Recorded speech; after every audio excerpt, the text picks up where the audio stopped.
Hello friends. आज हम जानेंगे मॉनेटरी पॉलिसी के बारे में। आपने न्यूज में भी कई बार सुना होगा कि मॉनेटरी पॉलिसी आरबीआई की आई है। उसमें कई सारे रेट चेंज किए हैं, जैसे कि रेपो रेट चेंज किया, रिवर्स रेपो रेट चेंज किया, सीआरआर चेंज किया, एसएलआर चेंज किया। तो ये मॉनेटरी पॉलिसी होती क्या है और उसकी जरूरत क्यों पड़ती है? तो एक चीज उसको हम एग्जाम्पल से जानेंगे कि मान लो कि मैं बिजनेसमैन हूँ, ठीक है, और मेरे पास प्रोडक्ट ए के 100 पीस है, ठीक है, सिर्फ 100 पीस ही है, और उसको खरीदने वाले 500 लोग हैं, ठीक है। 100 पीस है और उसको खरीदने वाले 500 लोग हैं। तो यहाँ पे क्या हुआ, मेरे प्रोडक्ट ए की सप्लाई कम है लेकिन प्रोडक्ट ए की डिमांड ज्यादा है। तो अगर नॉर्मल बिजनेसमैन लेमैन की लैंग्वेज में अब अगर हम समझे, तो मैं 100 पीस किसको बेचूंगा? मैं ये 100 पीस उस बंदे को बेचूंगा जो मुझे सबसे ज्यादा पैसे देंगे, ठीक है। सो इस तरह से क्या होगा, मेरी प्रोडक्ट ए की डिमांड इंक्रीज है, सप्लाई रिड्यूस है, तो उसकी वजह से उस प्रोडक्ट का प्राइस भी इंक्रीज होगा। नाउ ये तो बात हो गई सिर्फ पर्टिकुलर एक प्रोडक्ट की। अगर मार्केट में मेजोरिटी केस में ऐसा हो रहा है कि पीपल के पास पैसे ज्यादा है, मतलब पैसे ज्यादा होगा तो डिमांड ज्यादा होगी और सप्लाई कम होगा, तो क्या होगा, महंगाई बढ़ती रहेगी, मतलब इन्फ्लेशन इंक्रीज होगा। अगर इन्फ्लेशन इंक्रीज हुआ तो इकोनॉमी में हलचल मच जाएगी। तो उसको कंट्रोल करने के लिए आरबीआई मॉनेटरी पॉलिसी लाती है। तो सबसे पहला हेतु क्या है आरबीआई मॉनेटरी पॉलिसी का? प्राइस को स्टेबलाइज करना और इन्फ्लेशन को कंट्रोल करना। नेक्स्ट थिंग इज, अगर इन्फ्लेशन कंट्रोल में है तो दूसरा ऑब्जेक्टिव होता है कि इकोनॉमी का ग्रोथ ऊपर ले जाना, यानी कि जीडीपी, ग्रॉस डोमेस्टिक प्रोडक्ट को इंक्रीज करना, ठीक है। तो मेन ऑब्जेक्टिव इन्फ्लेशन को मेंटेन करना है और जीडीपी यानी कि ग्रोथ को आगे ले जाना है, ठीक है। नाउ अब हम समझते हैं कि आरबीआई ये इन्फ्लेशन को कंट्रोल कैसे करती है। तो आरबीआई के पास बहुत सारे टूल है। आरबीआई आगे से जाके तो बोल नहीं सकती कि भाई एसबीआई या पीएनबी आप इसको लोन मत दो, इसको लोन मत दो, या फिर इसको ज्यादा लोन दो। ऐसे तो वो ही नहीं सकते, और बोलेंगे तो भी कोई बैंक वाले उनकी सुनने वाले नहीं है। तो आरबीआई क्या करती है, आरबीआई के पास बहुत सारे टूल है। CRR ratio, SLR ratio, repo rate, reverse repo rate, etcetera. जैसे ही आरबीआई रेपो रेट इंक्रीज करता है, सीआरआर इंक्रीज करता है, एसएलआर इंक्रीज करता है, ठीक है, तो बैंकों की लोन देने की कैपेसिटी कम हो जाएगी। अगर बैंकों की लोन देने की कैपेसिटी कम हो जाएगी तो पीपल के हाथ में पैसे कम आएंगे। अगर पीपल के हाथ में पैसे कम आएंगे तो जाहिर सी बात है डिमांड रिड्यूस होगी। इधर सप्लाई कम है और डिमांड का बिजनेस था वो बैलेंस हो जाएगा और इन्फ्लेशन कंट्रोल में आ जाएगा। तो आरबीआई के पास ऐसे बहुत सारे टूल है, CRR ratio, SLR ratio, repo rate, reverse repo rate, etcetera. RBI इसको टूल्स के रूप में यूज करता है to control the inflation. Now हम समझेंगे कि अगर इन्फ्लेशन एक हद से ज्यादा इंक्रीज हो गया, ठीक है, इन्फ्लेशन अगर एक हद से ज्यादा इंक्रीज हो गया, उसका मतलब क्या हुआ, इकोनॉमी में सारी चीज की डिमांड बहुत ज्यादा है, सभी चीज की डिमांड बहुत ज्यादा है लेकिन सप्लाई बहुत कम है, ठीक है। डिमांड क्यों ज्यादा है? लोगों के पास बहुत सारे पैसे है, हाथ में लिक्विडिटी ज्यादा है, ठीक है। लिक्विडिटी ज्यादा होगी लोगों के पास तो मेरा खर्चा भी ज्यादा होगा। मान लो कि पहले मिस्टर एक्स की सैलरी थी 25,000, ठीक है, पहले साल। 2 साल के बाद उसकी सैलरी होगी, हो गई 2,50,000, ठीक है। अगर उसकी सैलरी 2,50,000 हो गई, उसका मतलब क्या होगा, उसके हाथ में लिक्विडिटी ज्यादा आ गई। अगर लिक्विडिटी ज्यादा आ गई तो मिस्टर एक्स बोलेगा यार मैं नया बड़ा सा टीवी ले लेता हूँ, नया फ्रिज ले लेता हूँ, नया घर खरीद लेता हूँ। मतलब क्या हुआ, पीपल के हाथ में पैसे ज्यादा आता है तो डिमांड इंक्रीज होती है, खर्चे इंक्रीज होते हैं। अगर डिमांड इंक्रीज हुई और अगर सप्लाई कम है, मतलब मनी का फ्लो इकोनॉमी में ज्यादा है, उसकी वजह से डिमांड ज्यादा हो रही है, ठीक है, यहाँ पे मनी का फ्लो ज्यादा हुआ, 25,000 से सैलरी 2.5 लाख हो गई, मनी का फ्लो ज्यादा हुआ तो क्या होगा, डिमांड इंक्रीज हुई, सप्लाई तो कम है तो क्या होगा, इन्फ्लेशन बढ़ेगा, सप्लाई कम है तो क्या होगा, 100 पीस ही है और 500 लोग खरीदने वाले हैं, तो मैं किसको बेचूंगा, जो मुझे ज्यादा पैसे देगा वो, तो प्राइस इंक्रीज होती जाएगी हर एक प्रोडक्ट की और इन्फ्लेशन बढ़ेगा, जो कि इकोनॉमी के लिए घातक हो सकता है। तो उसके लिए क्या करेगी, अगर इन्फ्लेशन बढ़ रहा है तो आरबीआई बोलेगी बैंक को, कैसे बोलेगी, ये सारे rate CRR, SLR, repo rate, reverse repo rate में चेंज कर देगी।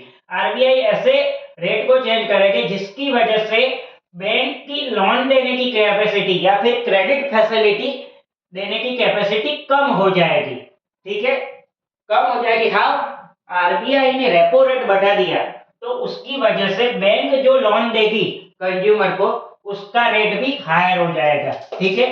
अगर इंटरेस्ट रेट हाई हुआ, मान लो कि मुझे पहले होम लोन 8% पे मिलती थी, अगर मुझे अब होम लोन 10% पे मिल रही है, ठीक है, सो मैं ऐसा तो सोचूंगा इतनी महंगी होम लोन 20 साल तक चलानी है 10% वाली, अभी नहीं लेनी है, ठीक है, अभी नहीं लेनी है उसका मतलब क्या होगा, मैंने खर्चा कम किया, खर्चा कम किया मतलब डिमांड कम हो गई, मैंने लोन नहीं लिया मतलब मनी सप्लाई इकोनॉमी में कम हो गया, ठीक है।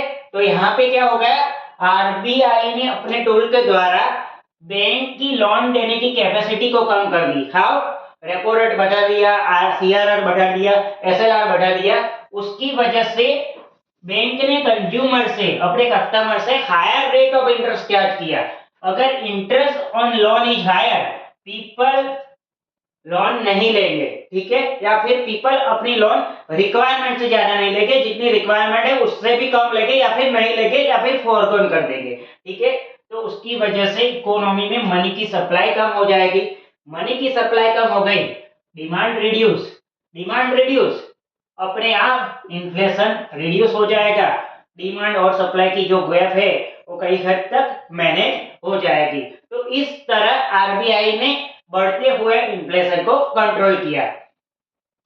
अब नेक्स्ट थिंग इज, अगर इन्फ्लेशन आरबीआई ने टारगेट किया था, सपोज कि मेरा इन्फ्लेशन 2.5 से 6.5 के बीच में होना चाहिए, ठीक है, ये तो हमारी बात हो गई कि 6.5 की जगह वो जा रहा है 7.5, मतलब बढ़ रहा है। तो ये हमने डिस्कस किया कि आरबीआई क्या बोलेगा, बैंक के लैंडिंग रेट को बढ़ा देगा जिसकी वजह से लोग लोन कम लेंगे, डिमांड रिड्यूस हो जाएगी, मनी फ्लो रिड्यूस हो जाएगा और इन्फ्लेशन वापस 6.5 तक आ जाएगा।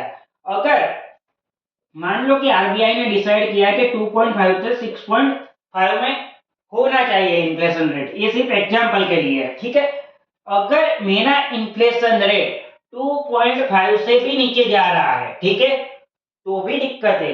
हाउ, आप बोल रहे हो कि अगर इन्फ्लेशन रेट रिड्यूस हो रहा है तो कैसे दिक्कत है, अगर इन्फ्लेशन मोर देन एक्सपेक्टेड से रिड्यूस हो रहा है तो वो रिसेशन की ओर जा रहा है, मतलब क्या हुआ, मेरे पास प्रोडक्ट ए की 250 पीस है, ठीक है, लेकिन वो प्रोडक्ट ए को खरीदने वाले सिर्फ 100 लोग ही है, ठीक है, सो प्रोडक्ट ए के 250 पीस है लेकिन बिकेंगे कितने, सिर्फ 100 पीस ही, ठीक है। तो ये क्या होगा, सप्लाई ज्यादा है, डिमांड कम है, ठीक है, सप्लाई ज्यादा है, डिमांड कम है। वाई डिमांड कम, लोगों के हाथ में पैसे नहीं है, ठीक है, तो डिमांड कम है, लोग खर्चा नहीं करेंगे, तो आरबीआई क्या करेगा, आरबीआई वापिस ये टूल पे आएगा, ठीक है, सीआरआर को कम कर देगा, एसएलआर को कम कर देगा, रेपो रेट को कम कर देगा, ठीक है। तो अब क्या हो गया, सीआरआर एसएलआर रेपो रेट को कम कर दिया, मतलब बैंक की लोन देने की कैपेसिटी बढ़ जाएगी, ठीक है, बैंक के पास ज्यादा पैसा आ जाएगा लोन देने के लिए, बैंक अपने इंटरेस्ट रेट को रिड्यूस कर देगी, जैसे ही बैंक इंटरेस्ट रेट को रिड्यूस करेगी, ठीक है, अभी वो 10% था जिसकी वजह से मैंने होम लोन नहीं लिया था, बैंक ने वापस इसको 8% कर दिया, अब मेरी लोन लेने की कैपेसिटी आ गई, चलो भैया अब तो 8% हो गया है, चलो हम लोन ले लेते हैं, ठीक है। मैंने लोन ले ली। लोन कहाँ पे यूज हो? घर खरीदने के लिए, कार खरीदने के लिए एट एक्स्ट्रा। तो क्या हुआ? डिमांड इंक्रीज हुई, ठीक है। डिमांड इंक्रीज हुई, ठीक है। डिमांड और सप्लाई का जो गैप था वो मेंटेन हो गया। मार्केट में जो मनी सप्लाई नहीं हो रहा था वो मनी सप्लाई चालू हो गया। तो ये रिसेशन कंट्रोल में आ गया और इन्फ्लेशन जो 2.5 से नीचे जा रहा था वो वापिस मेरा इन्फ्लेशन जो आरबीआई ने टारगेट किया था उसी हद में आ जाएगा, ठीक है। तो आप समझ रहे हो, जैसा ही इंटरेस्ट ऑन लोन रिड्यूस हो रहा है, ठीक है, पीपल टेक मोर लोन। जैसे ही लोन ज्यादा होगी मार्केट में डिमांड बढ़ेगी, लोग ज्यादा से ज्यादा खरीदेंगे, उसकी वजह से डिमांड सप्लाई का गैप काफी हद तक बैलेंस हो जाएगा। तो इसी तरह से आरबीआई इन्फ्लेशन को मैनेज करता है। Next thing is growth objective. अगर इन्फ्लेशन कंट्रोल में हो रहा है तो आरबीआई का नेक्स्ट टारगेट हो रहा है कि भाई मेरे कंट्री का ग्रोथ आगे जाए, मतलब बढ़ता रहे, जीडीपी बढ़ता रहे। तो कैसे बढ़ेगा जीडीपी? अगर इन्फ्लेशन कंट्रोल में है तो आरबीआई वापस यहाँ पे आएगा, एसएलआर सीआरआर रेपो रेट को कम करेगा, जिसकी वजह से बैंक हायर लोन दे पाएंगे। हायर लोन देंगे बैंक, ठीक है, higher loan at the rate lower rate, ठीक है। तो लोअर रेट पे लोगों को हायर लोन मिलेगी, लोगों के पास पैसा ज्यादा आएगा, लोग खर्चे ज्यादा करेंगे। अगर खर्चा ज्यादा करा मतलब लोगों का कंजम्पशन बढ़ा, कंजम्पशन बढ़ेगा या फिर इन्वेस्टमेंट बढ़ेगा, लोग प्रॉपर्टी खरीदेंगे, गोल्ड खरीदेंगे, शेयर्स खरीदेंगे, म्यूचुअल फंड खरीदेंगे, एट एक्स्ट्रा।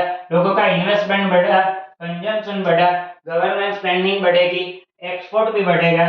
तो ये सब क्या है? ये सब जीडीपी ही है। एक तरह से जीडीपी क्या होता है? Consumption plus investment plus government spending plus net of export.